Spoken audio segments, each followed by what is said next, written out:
Today's talk is titled The Spirit of the Artist, to be delivered by Margaret Biggs.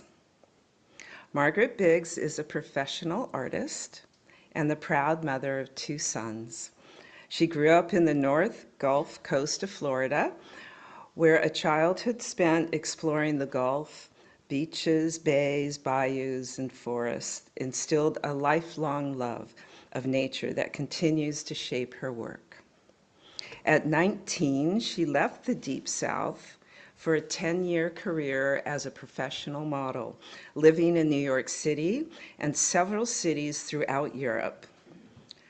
There she discovered many of the world's great art masters before studying at the University of Illinois at Chicago, and later with the renowned artist Kerry James Marshall. Margaret's paintings are inspired by nature's beauty and by the healing she found there during life's challenges. She communicates this in her work through strong, peaceful imagery.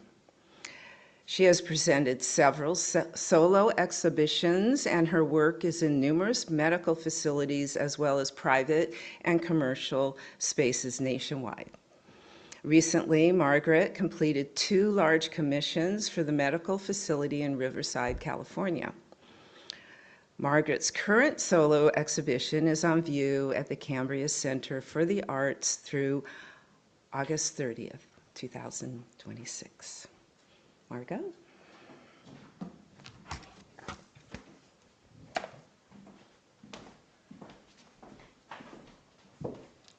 Hey, everybody.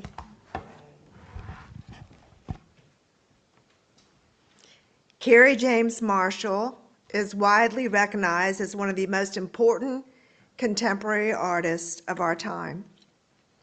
His paintings have transformed conversations and expanded the possibilities regarding figurative representation in art. Drawing upon centuries of European art traditions, Marshall creates richly layered works that celebrate African American culture while challenging historical omissions and assumptions about African American life. Born in Birmingham, Alabama in 1955, Marshall hails from humble beginnings. As part of the Great Migration, his family relocated to a housing project in South Central Los Angeles in 1963 when he was 8 years old. They arrived just a few years before the Watts Uprising, placing him at the center of a community shaped by struggle and social change. The experiences of his youth would profoundly influence his artistic vision and sense of purpose. Marshall once said, "You can't be born in Birmingham, Alabama in 1955, grow up in South Central LA near the Black Panthers headquarters, and not feel like you've got some kind of social responsibility."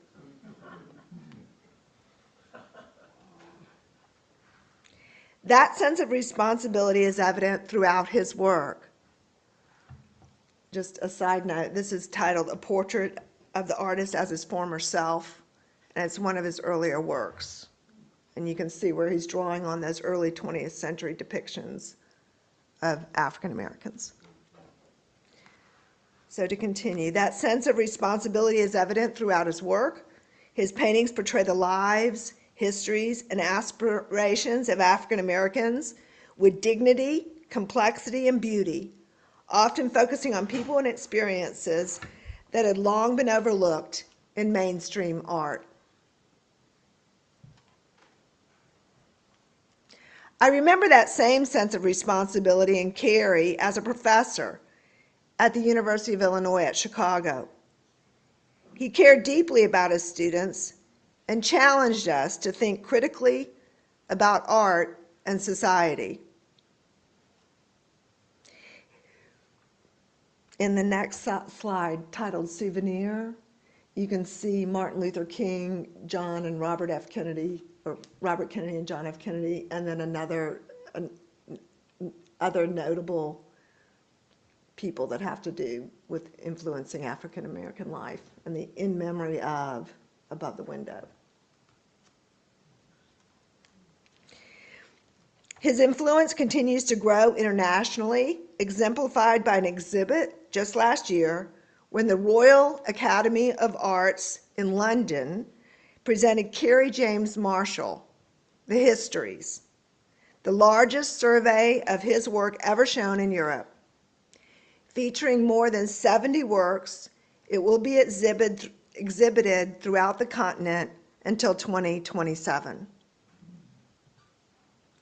Marshall's impact extends beyond painting. In 2023, Washington National Cathedral unveiled Now and Forever, his first stained glass commission. The windows replace memorial windows honoring Confederate Generals Robert E. Lee and Stonewall Jackson, creating a powerful new symbol of racial justice and reconciliation in one of the nation's most significant religious landmarks. And those are close-ups of the two windows. In 2013, Kerry was appointed to President Barack Obama's Committee on the Arts and Humanities. Marshall's achievements have been recognized with numerous other honors throughout his career. One of the earliest was the prestigious MacArthur Foundation Fellowship, also called the Genius Grant, which he received in 1997. Countless awards have followed. What makes the MacArthur Genius Grant accomplishment meaningful to me is that I knew Kerry then, as his reputation was rapidly growing. I was fortunate to be both his student and friend from 1993 until the mid-2000s. Kerry once told me that his goal was to have his work included in the art history books. I looked at him with surprise, and he added, "Shoot for the stars and fall short at the mountaintop." He has certainly reached the mountaintop. This is the Royal Academy of London just last fall, one of the several galleries where his work was displayed. I believe his work is now in Zurich, and then it goes on to Paris. In order to realize this lofty goal, he said he planned to do what the masters did. He planned to paint large-scale works, including well-rendered architecture and realistic human form. In those works, he would make use of depth of field and historical references. His intent was very clear, and he knew what he had to do. This was 1993.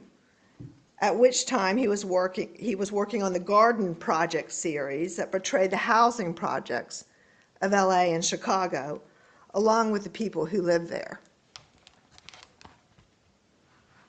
I was in the first class Kerry James Marshall taught at the University of Illinois at Chicago.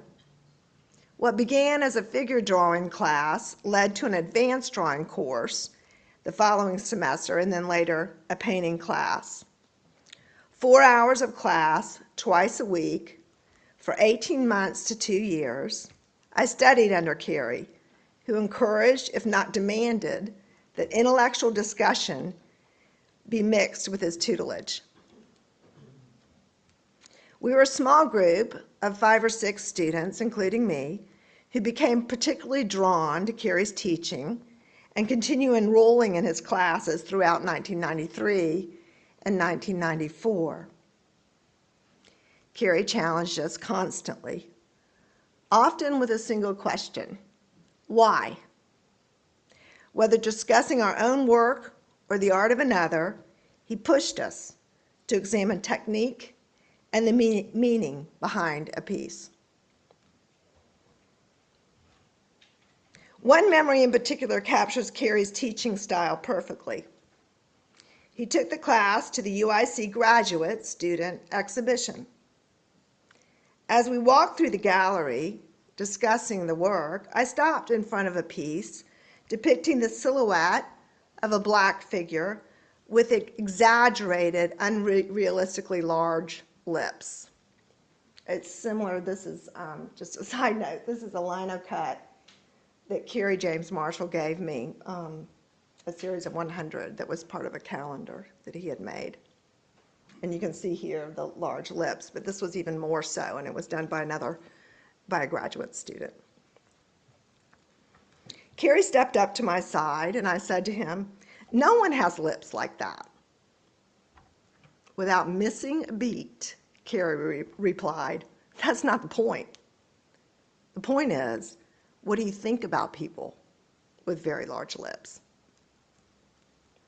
His answer caught me completely off guard. I had been evaluating the work literally. Kerry immediately shifted the conversation to something much deeper. The artwork wasn't about the size of the person's lips. It was about the assumptions, the judgments, and the cultural meanings we attach to physical features. Again and again, he challenged us to move beyond our first reactions and examine the beliefs hidden underneath them. What was initially a discussion about art often turned into discussion about perception, culture, history, and ourselves. Once again, Kerry had made me aware of how limited my own thinking could be. After 3 or 4 consecutive semesters in his classes, Kerry informed us that the other faculty members felt we should study with different instructors. I didn't like it. We kept following him around. So we did. Still, I had the impression he would have preferred we remain his students, and we certainly would have welcomed the opportunity. Kerry was an exceptional teacher who extended learning beyond the classroom. He organized a visit to the Art Institute of Chicago, invited us to his studio, and generously shared the practical mechanics of drawing and painting. In an art department that often emphasized conceptual concerns over craftsmanship, Kerry valued both. Ideas mattered, but so did skill.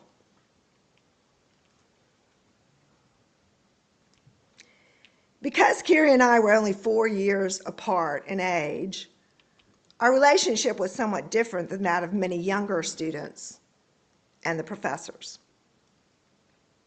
I had traveled extensively, lived in New York City and Europe, and was deeply committed to my art education.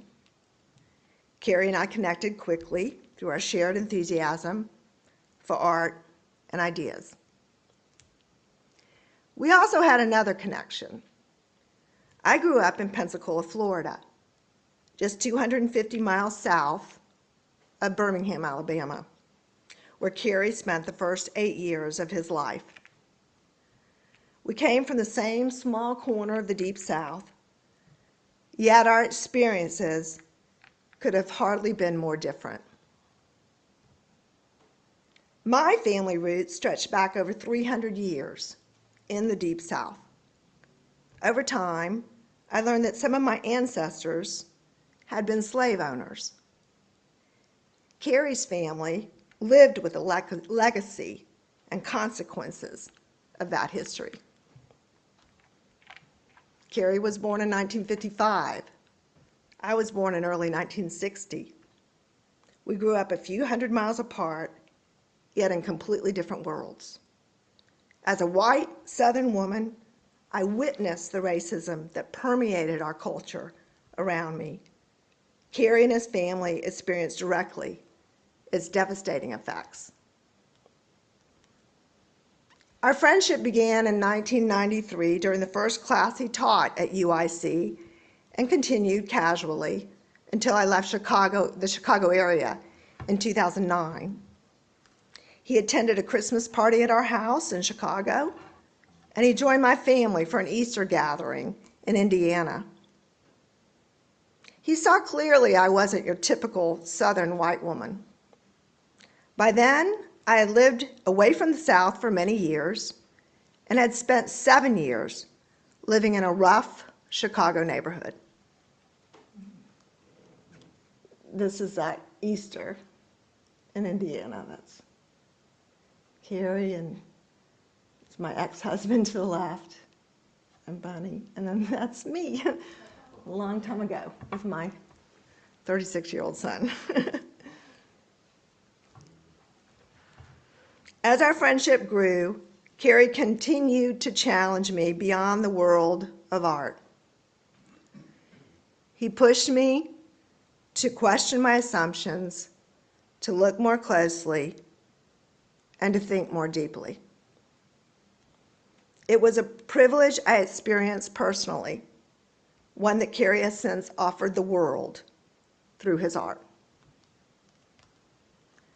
While attending UIC, I lived a short distance from Cabrini Green, one of Chicago's most notorious public housing developments. These dilapidated high-rises were home to approximately 15,000 residents. By then, it had become synonymous with poverty and crime. I drove through Cabrini Green twice a day, 5 days a week, and like many Chicagoans, I thought I understood what it represented. So this is the entire project was, I don't know how many buildings, but it's this entire area, and some of it extends back there. And then that intersection, there was a four-way stop sign. I lived just west of there. And the Magnificent Mile of Michigan Avenue is about a mile east. So I used to take my son to daycare regularly, and I'd stop at that four-way stop sign. I remember one summer day a kid reached his hand in my car to get my purse. You know, it was just, you know, and hearing gunshots at night in our neighborhood in the summer. It was a rough neighborhood.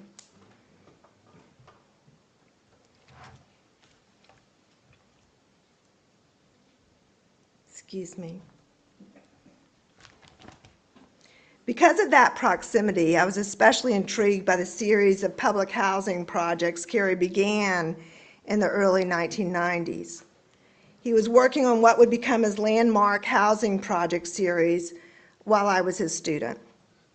The first painting in that series, Many Mansions, from 1994, depicts a public housing project with 3 well-dressed men carefully tending to the gardens in the foreground. It was the first of 5 large-scale paintings inspired by the housing projects in Chicago and Los Angeles, and marked the beginning of Kerry's rise to international prominence. I still have photographs from a class visit to Kerry's South Wabash studio in 1993. In the background is the painting Many Mansions in its early stages. So you can see just above Kerry's head, the figure, the head of the figure, and you'll see it in the painting.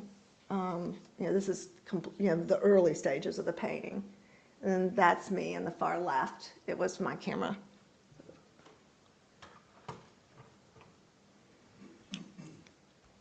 One day while looking at the painting with him, I questioned the figures he had included in Many Mansions.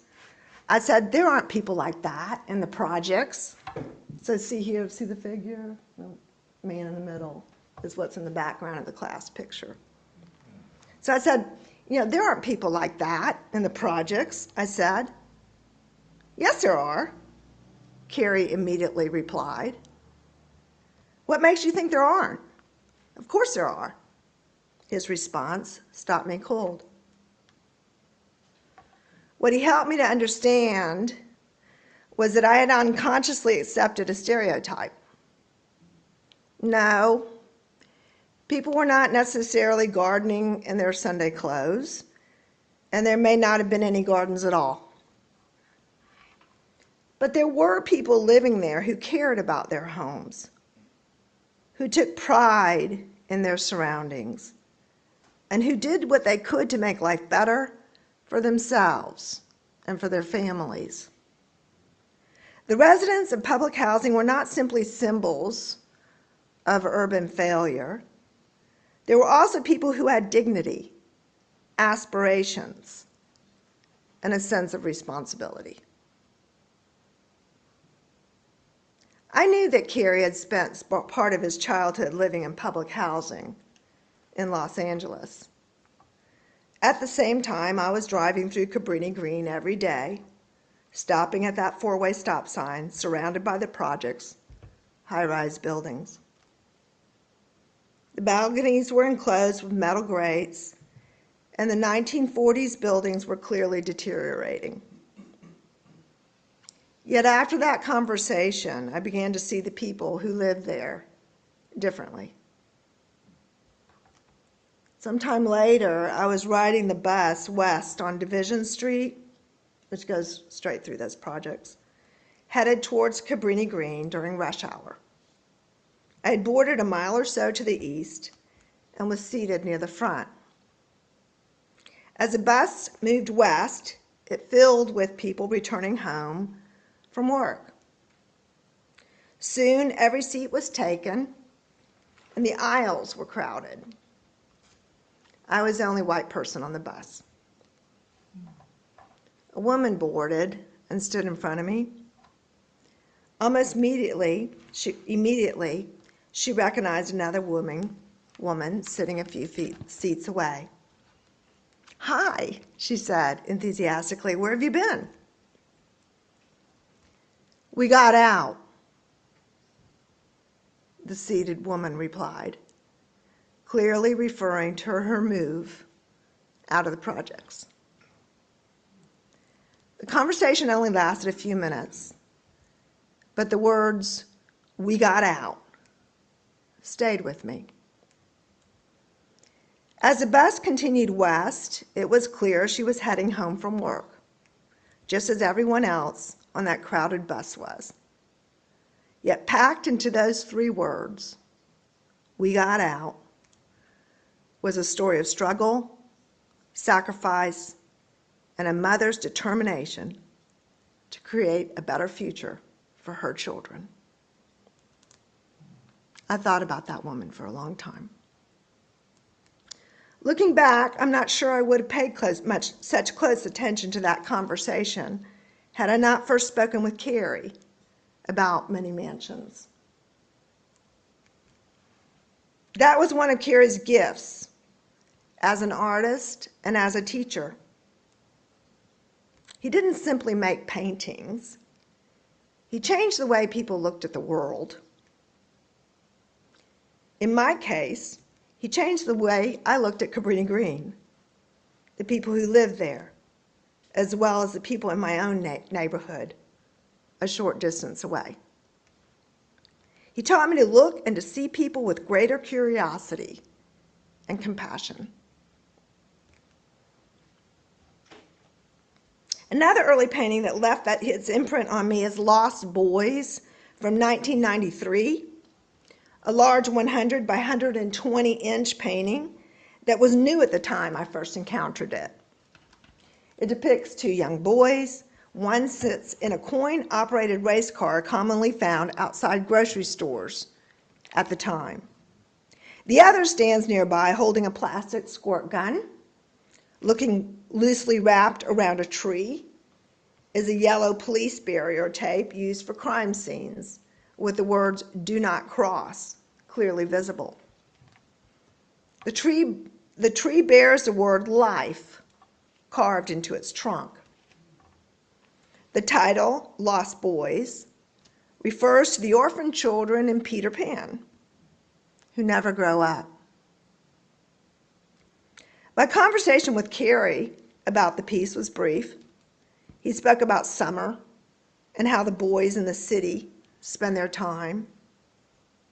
Little more was said, yet, as often is the case with Kerry, what remained unspoken was just as important as what was said. He had visited our home. He knew the neighborhood where I lived. He knew I heard gunshots on summer nights. He knew I saw boys with these regularly at the grocery store, on the sidewalk, or at the bus stops. Kerry was asking me to deeply see them, not merely to notice them in passing, but to really see them. The painting's reference to Peter Pan initially seems playful, but it quickly becomes heartbreaking. These boys are lost in a very different sense. Kerry compels the viewer to recognize that. For many young black boys, growing up is not a guarantee. Violence, poverty, discrimination, incarceration, and social neglect place countless obstacles in their path. Many will never reach adulthood. Like Neverland, America can be a place where some children never get the chance to grow up. In Lost Boys, Kerry transforms an ordinary summer afternoon into a meditation on vulnerability, mortality, and the fragility of childhood.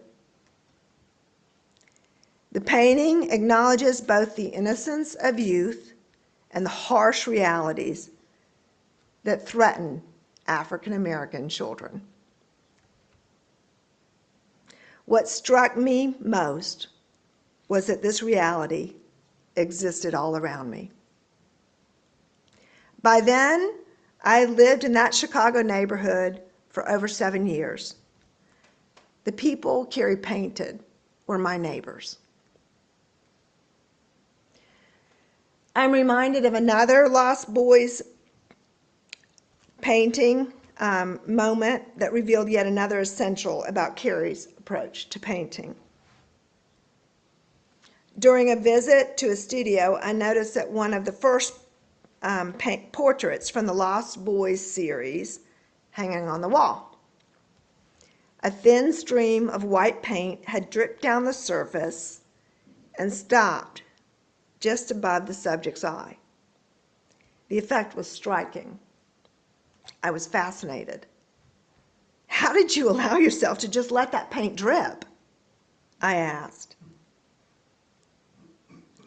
"I walked out of the room," he replied. Classic Kerry. The drip had not been planned, yet instead of correcting it, he allowed gravity to continue its work. By chance, and by Kerry's willingness to accept chance, the paint stopped at precisely the right moment, just above the eye. The result was powerful, and I thought it was brilliant. That comment revealed Kerry's artistic courage, which brings us back to a phrase Kerry used in our class. You have to be willing to risk it all. More than 30 years later, those words still come to my mind when I paint.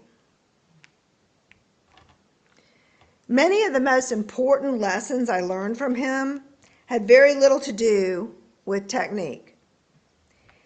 He taught me to question my assumptions, to look beyond appearances, and understand that art reveals as much about the viewer as it does about the subject being viewed. One of the ideas Kerry returned to repeatedly was the importance of questioning the narrative. By that he meant not only the stories we tell as a nation or as a culture, but also the narratives we carry within ourselves, the assumptions we inherit, often without even realizing it. He encouraged us to question everything. One day before class, I was talking about taking my young son to visit a friend from his daycare. William often went with me on campus when daycare was closed, and Kerry knew him. There were two little girls in William's class with the same first name. And William asked which Jessica we were going to go see. The one with dark skin, I replied. Or perhaps I said the one with black skin. I don't remember. What I do remember is Kerry's response. Keep in mind that the term African American was not used at that time. Why did you say the girl with black skin? He asked. Because it's a dominant physical characteristic, I replied. He wasn't satisfied. But why? He asked. I tried again. I explained that I didn't know the children's last names and that the skin color seemed like the most obvious distinguishing characteristic. But why? He asked again.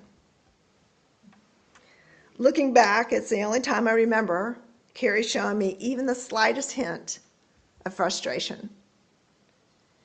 In retrospect, I could just as easily have said, the one with black hair. Again and again, he challenged me to recognize my own unconscious habits of thought, the use of words, my perceptions, and to question where they came from. Kerry had a way of planting questions that continued to linger in my mind long after the conversation had ended. Our friendship continued after I left UIC and moved to the suburbs in 1996. I remember one afternoon Kerry called me to talk about his work. The conversation lasted quite a while.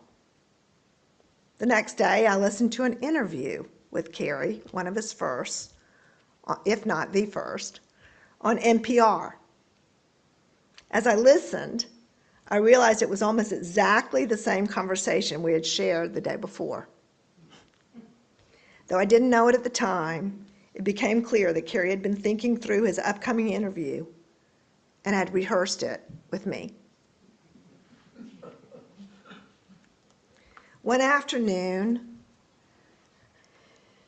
this is when we were still living in the city, my then husband called and asked me to check on his photography studio because the alarm had gone off. It had happened before. He was out of town. The building was located in a sketchy neighborhood, only a few blocks from Kerry's studio. My young son, William, was with me. He was 3 or 4. As I was driving, I became uneasy. What if this wasn't another false alarm?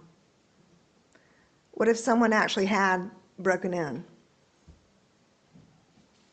I decided to stop by Kerry's studio and asked if he would come with me. I rang the bell, but received no answer. As I turned to walk back to my car, Kerry happened to pull up. He rolled down his windows and asked what was going on. And I explained the situation and asked if he would come with me. At first he hesitated. And then William walked up. And seeing him, he agreed to come with me. The 3 of us entered the building. As I struggled with the alarm system, I asked, "Do you know how these things work?" "No," he abruptly replied.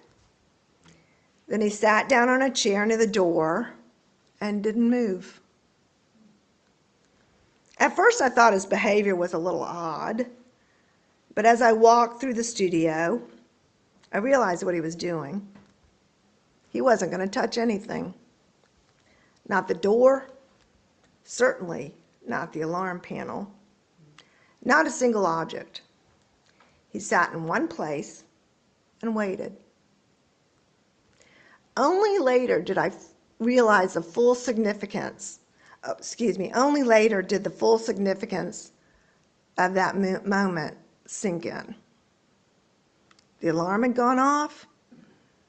The police could have arrived at any time.